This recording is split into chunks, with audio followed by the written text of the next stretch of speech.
Hello and welcome back. Another scene in Rage across New York. And so, we begin this scene rather abruptly, in fact, because fuck you, I don't know the intro properly. But anyway, Helena, after being taken by the Ride Master, is been given a small little piece of insight, to say the least, as she almost scampers running pretty quickly. Make sure that she can find 10 Point and tell her the thing that she has been told to tell her because it's pretty important.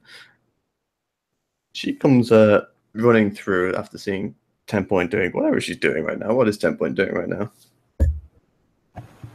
Let's just say for a brief moment, 10 Point is taking respite from all the things she is always doing and is just standing wherever she is, feet planted, head tilted up, eyes shut, and just breathing.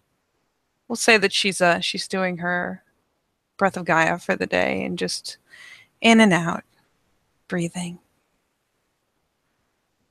She'll first of all see, well, hear, of course, the crunching of snow, nearly some snow and frost across the ground as someone is running towards her, or not running, like kind of jogging towards her. And eventually she'll hear it slow down to a walk, but she can definitely hear it. And her usual little jingly jangly bells have been replaced of late with reindeer bells in accordance with the season. So there'll be kind of a deeper, but merrier jangle as she lets out that final breath and slips open her eyes and turns to glance over her shoulder. Yeah, and you see Helena just stood there, pretty big smile on her face. And it will be almost immediately echoed. Because, there's worse company she could have.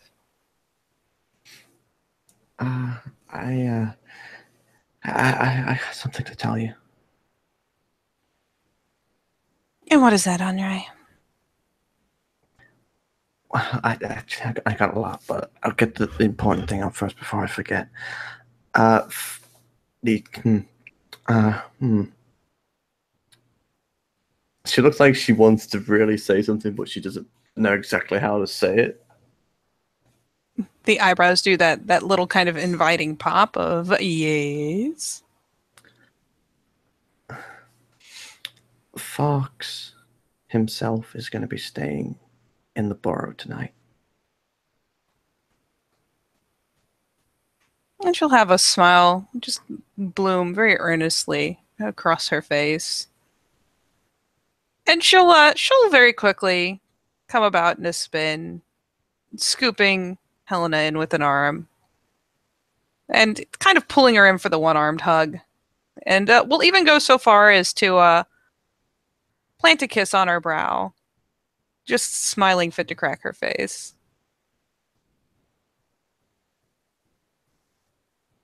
And there you have it. Well done, Unrai. I Yeah, told you did well. yeah. He's apparently he's watching me, so that's kind of creepy, but that's a good thing, though, right? Of course. The spirits are always watching, Helena. And she will actually take a moment of pause, glancing around, abusing her pulse, and finally gesturing with a point to a raven who is just ever so casually perched in a tree nearby. There, see? Always watching. It's not a bad thing. You get used to knowing they're near. Oh, right. Okay. But there's more. There's a lot more. And she pulls out the notebook. In fact, you can see she's flicking through it pretty quickly. And she eventually stops and looks at one of the pages and turns it round, turns it upside down, flips it back over, flips it back. Ah, the right master thought that it was something interesting, uh, especially from a hermit. he thought, oh, I expected this to be, it would be a work of a lupus. And again, the smile just kind of blooms out warmly. And she'll probably still have an arm around her, just kind of glancing down, not like really looking at her notes, because, I mean, if she's flipping it every which direction, I'm not sure 10 Point could really make them out, even if she wanted to. But still, she'll ruffle that bright hair of hers. As I said, you have very keen intuition. She, like, almost a bright smile just appears, like, fully across her face, and when she says that, and she's, it kind of drops pretty quickly as she again starts scampering around the notebook trying to find the note she made as well. And he said it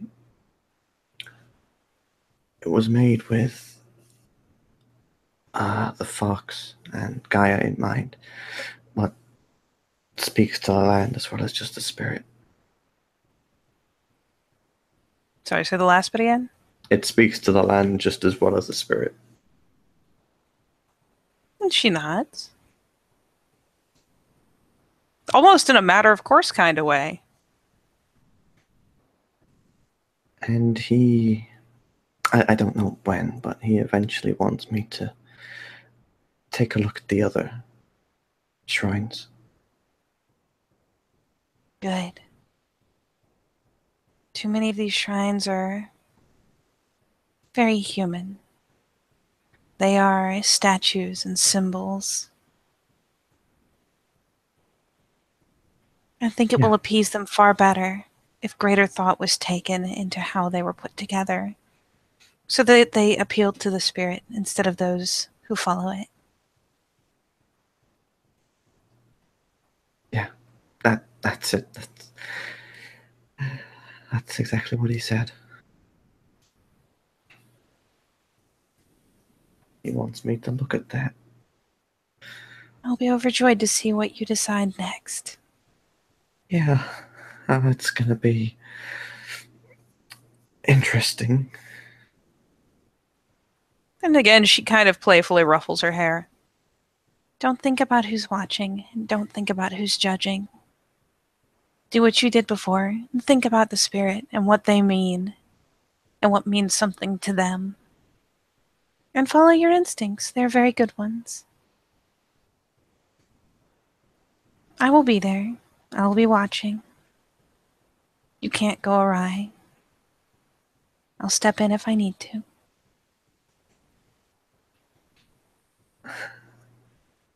Yeah, and I met him. Broken Whispers. Mm-mm. Oh, Fox? She nods pretty excitedly. She's just got the biggest proud mama face going. And again gives her shoulders a squeeze. Just very warm, very heartening.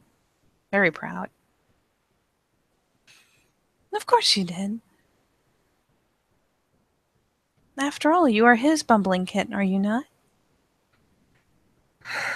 Yeah. It was interesting, to say the least.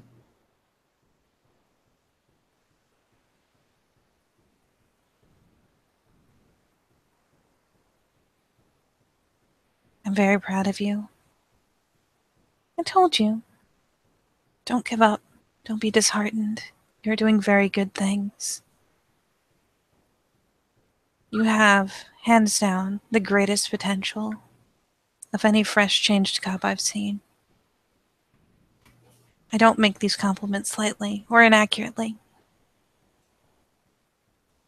And another thing happened today. No?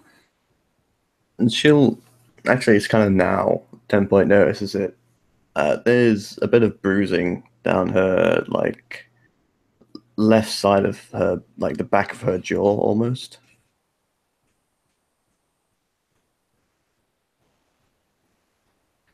And a moment is taken, and as she tilts her head and finally, like, actually properly studies her, because there is a pause there. And pregnant pauses are never a good thing. That's probably about when she'll notice. And for the first time, it's not like this just ever so delicate, gentle little touch. She'll actually, with, very purposefully, just with her free hand lifted up and, not again, not tightly grab, not wrench, but will take her by the chin and tilt her head to get a better look.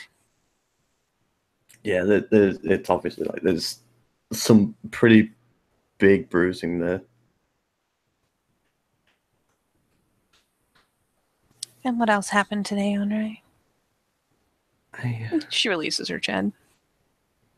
I guess Desmond wanted to spar, I guess, so I accepted. No? Mm-hmm.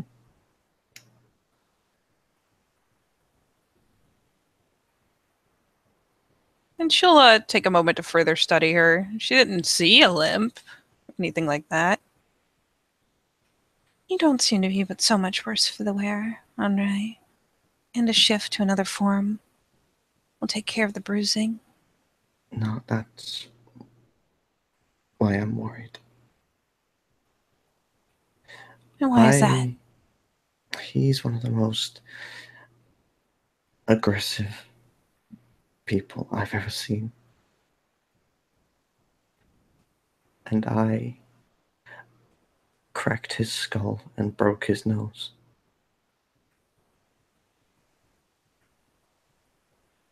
And again, the eyebrows kind of lift.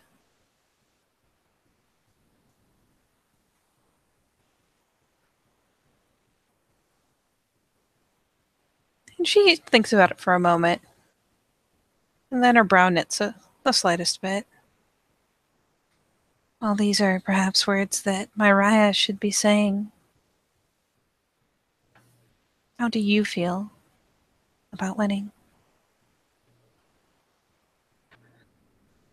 I don't know. All I know is that, like, he hit me hard. I know I felt it. But when he locked me up, I couldn't escape, get out. I just lost it. That's Like rage. survival instincts, I guess. She nods a bit.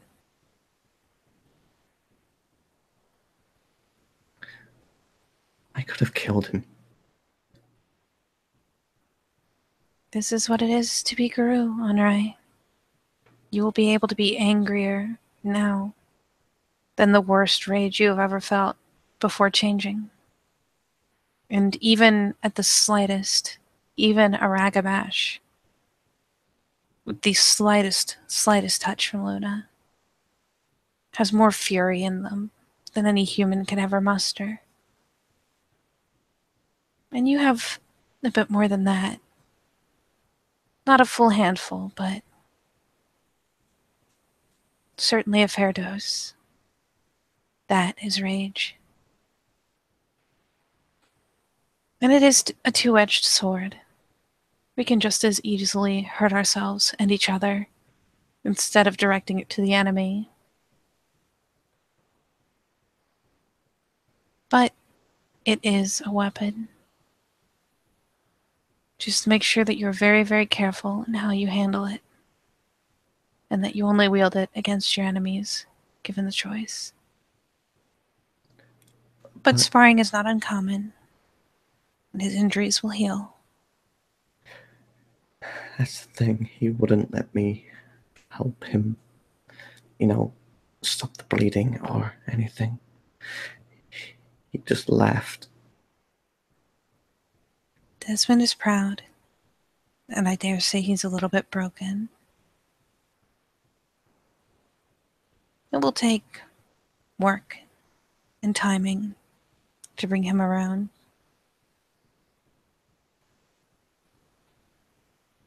He accepted this life too readily.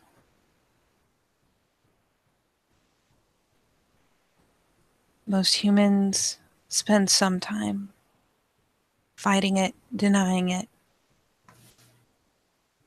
wishing it wasn't so. But Desmond leapt in.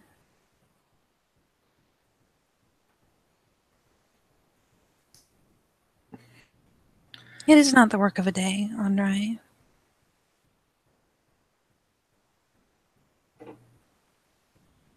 And if he is proud, then let him be proud.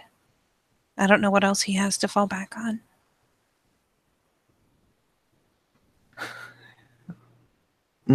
Yeah. Just. Yeah.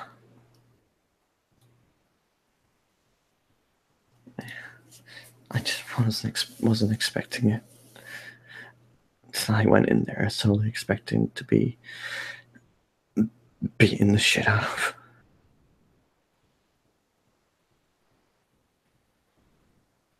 There will be plenty of times where it happens. This was not one of them.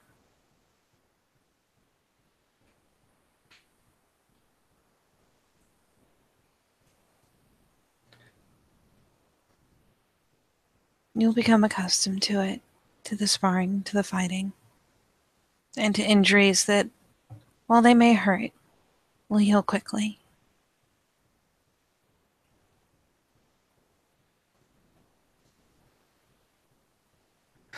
Yeah.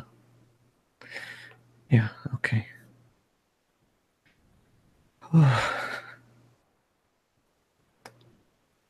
It's been a busy day already. It sounds as though it has. Have you told the Den Father about what the Right Master said? Not And yet. about what Fox has said?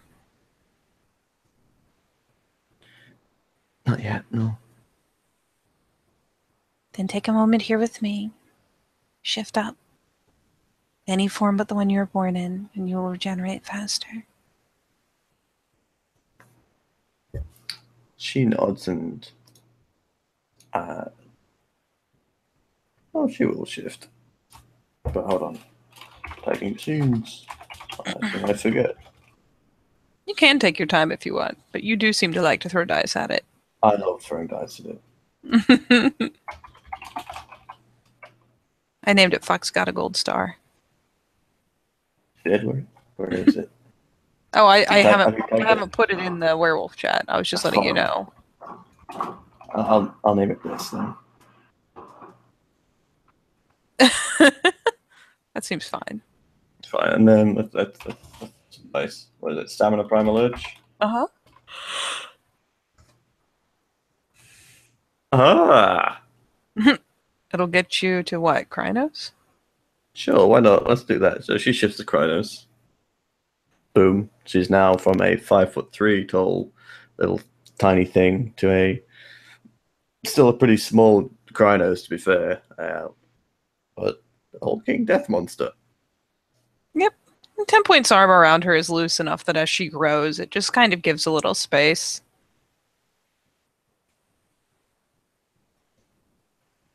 And she just sits. Like she doesn't really know what to do, like just waiting, like expecting something to happen. How much damage was it? Like 4 bashing, I think. So it'll take like what? 12 whole seconds? Wow, holy shit, okay. Bashing you heal by the turn automatically. Boom.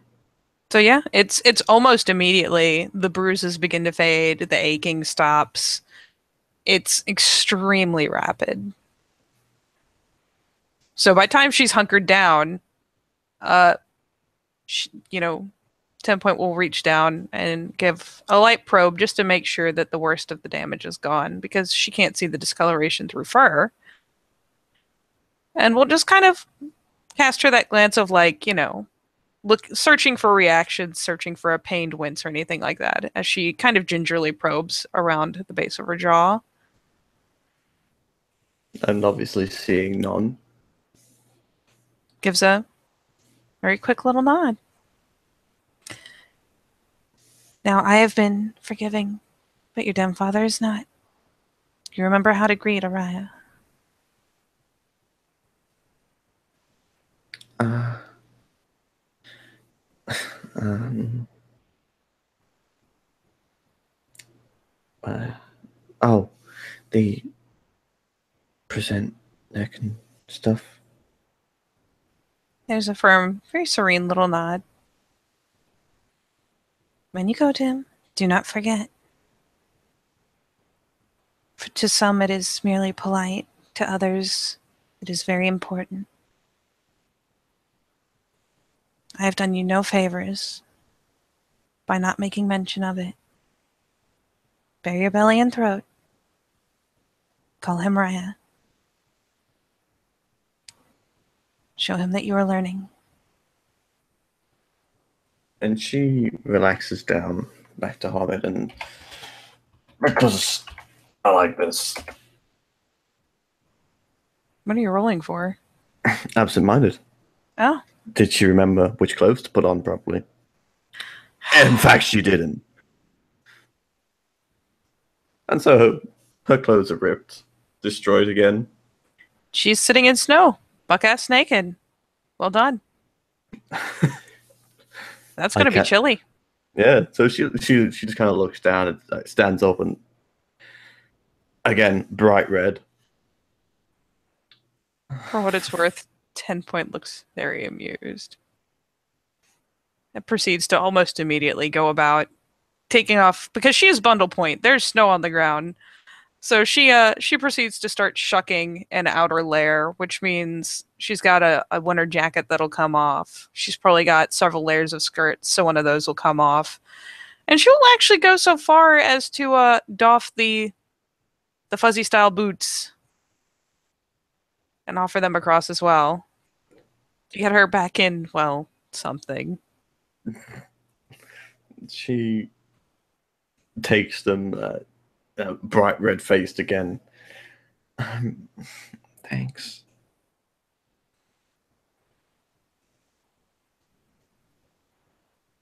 Perhaps we should tag your clothing on her, eh? She'll ruffle her hair.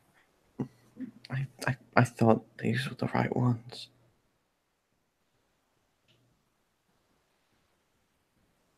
We'll figure it out. Yeah. She starts putting the clothes on. The big fluffy boots. Yep. We'll actually even go so far as to pull an extra set of little knitted hand warmers out of her bag. It's not gloves, but it's something. It'll keep at least her hands from freezing. Her fingertips might be goners, but she got them boots with the fur. She does. Oh, club looking at her. She hitting low.